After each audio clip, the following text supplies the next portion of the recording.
Kata hatiku.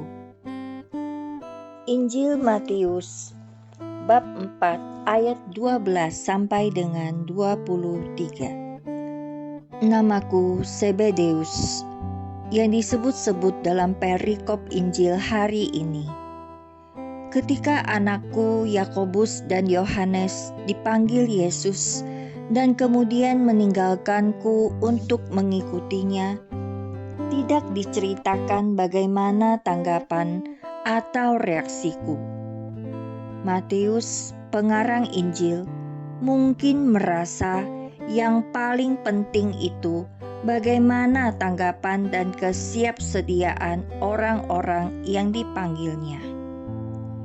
Tapi kalau Anda mau tahu, bayangkan saja, aku katakan di sini. Berat dan sedih sekali rasanya ditinggal dua anaknya sekaligus. Apalagi selama ini mereka selalu membantuku bekerja. Tapi aku ikhlas demi kebahagiaan dan kebebasan anak-anakku.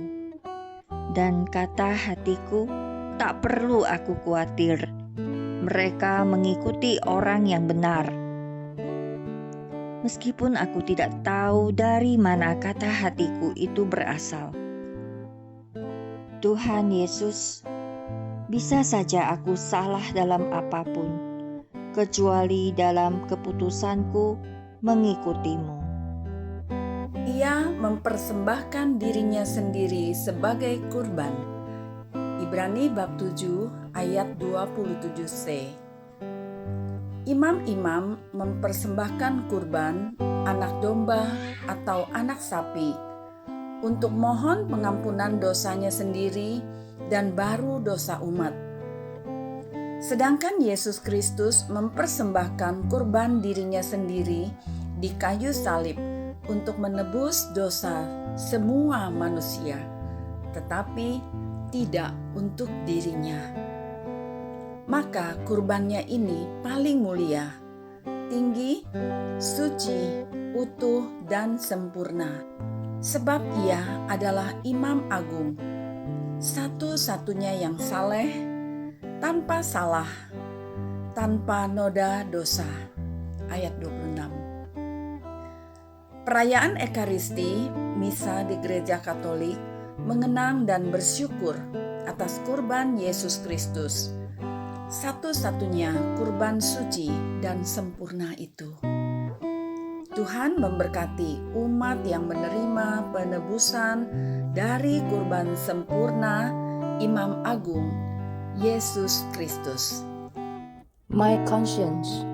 Matthew chapter 4 verses 12 to 23. My name is Zebedee, who is mentioned in today's gospel passage.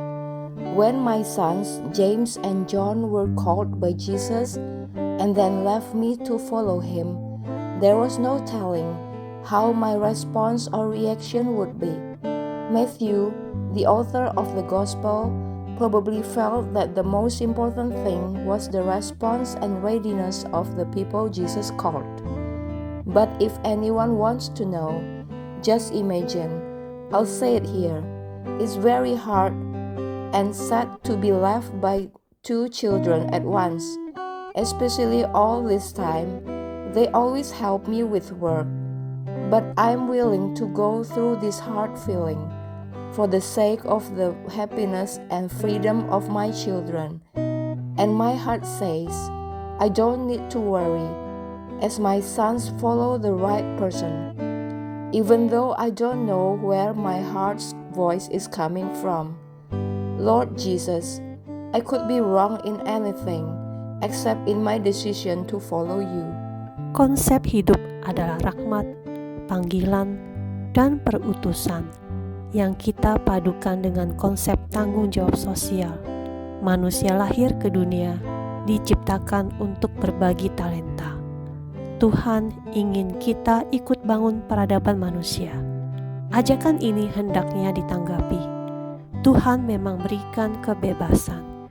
Jika tidak ditanggapi, akan ada dua implikasi.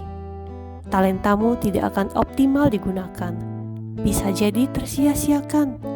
Bisa jadi tempat yang harusnya Anda isi tetap jadi kosong.